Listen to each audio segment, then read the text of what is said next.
If I told you there was a story Where are we? from a forgotten place, See anybody? I see you. filled with shadows Something weird is going on. and the unknown, Yeah. where solving the puzzle only leads to dangers and greater discoveries. Would you be willing to take a peek? Over the Garden Wall, a 5-night mystery adventure, beginning Monday, November 3rd at 7/6 Central, only from Cartoon Network. Over the Garden Wall was a mini-series on Cartoon Network from 2014, and it's one of my favorite series from the channel. Like, no lie, Over the Garden Wall is one of the best things Cartoon Network has ever done, and it's one of those shows I watch every year around this time, and I'm not really sure why that is. Like, I can watch it any other time of the year, but for some reason, it don't hit the same. I don't know, it just helps solidify the autumn vibes. It's become somewhat of a tradition for me. Not only is it a phenomenal show, but it also contains one of my favorite villains of all time. But we'll get to that later.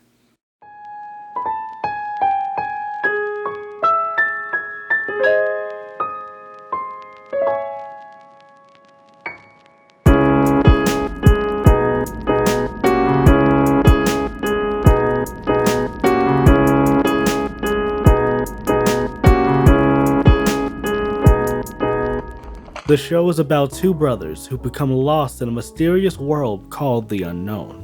In the process of trying to find their way home, they encounter a variety of strange characters on their journey. It's so simple, but it's executed to perfection. When I think of the autumn season, this is the first thing that comes to mind. I love the colors in the show. They're so warm and cozy, while also still having this sense of ominousness. It's almost deceiving how seamless the tone changes. One minute you're dancing at a festival, the next you're in the back of a carriage with a duck. The music is arguably the best thing about the show. If there was a soundtrack to the autumn season, this is it. The music enriches the whole show and gives it this timeless feel. If this show were a record, it would be played on a phonograph. It's legit one of my favorite soundtracks of all time. The Beast is Out There, Patience is the Night, and Send Me a Peach are some of my favorites, besides the Beast theme.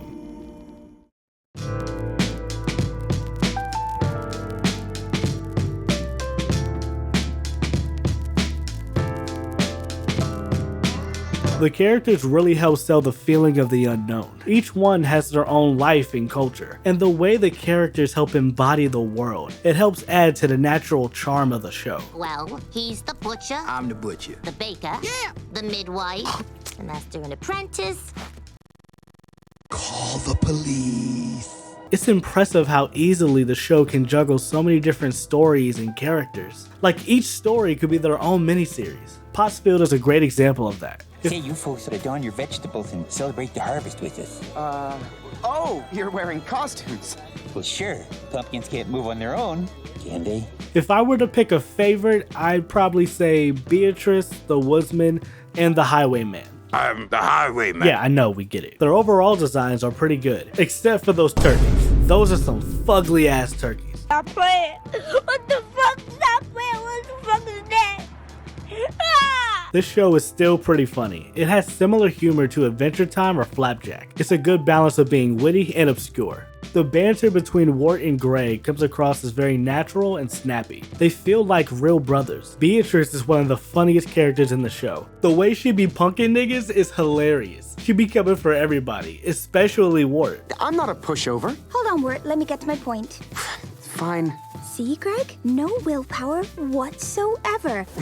And she ain't the only one. How can you let a nigga named Jason Funderburger son you? Couldn't be me. I mean, look at this stanky bitch. Hey, Sarah. Come the fuck on now, bruh. He was your competition?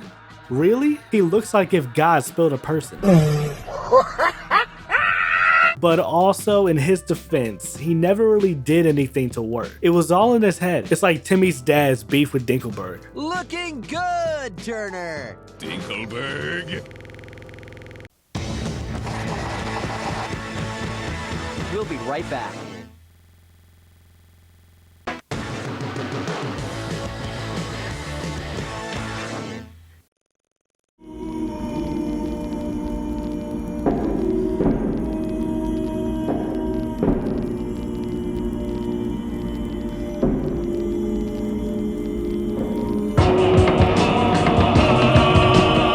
Beast is an underrated villain, and I feel not enough people give him his credit. Me included, I completely forgot to put him in my Cartoon Network's top 10 villains list. So what is the Beast? I feel the Beast is the personification of loneliness, despair, and fear. One of my favorite things about the Beast is how he operates, how he works from the shadows, literally. Just his name alone is enough to induce fear and terror. A great example of this was in one of my favorite episodes, The Songs of the Dark Lantern. Not only was it a great episode on its own, but we also learn a lot about the Beast and his influence. Ooh, better be wise and don't believe his lies. Also, I always thought it was interesting when Wart tells the Tavern Keeper that the Woodsman was the one to give him directions, and she responds with, Now you're more lost than ever, huh? I always took that as saying the Woodsman's just as lost as they are. The Woodsman is lost in his grief, and Wart is lost in his insecurities. It's like the blind leading the blind, if that makes sense.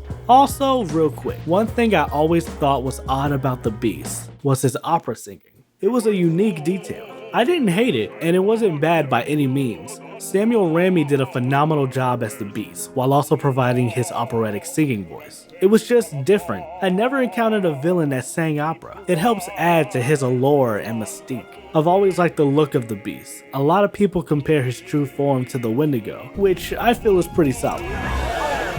Oh my God. What the fuck? Something I didn't catch the first time I watched this was his little legs. I always thought he floated, but nah, homie got twig feet. And look at his hands. Reminds me of that deer from Adventure Time. Imagine getting your ass slapped by this nigga. What? Better sneak up on you like Count Spake-a-Lot. But back on track.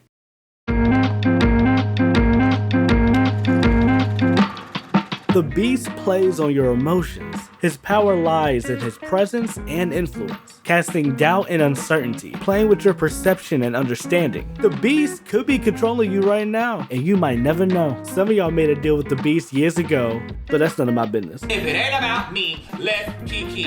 And he does all this not because he can, he just is. What?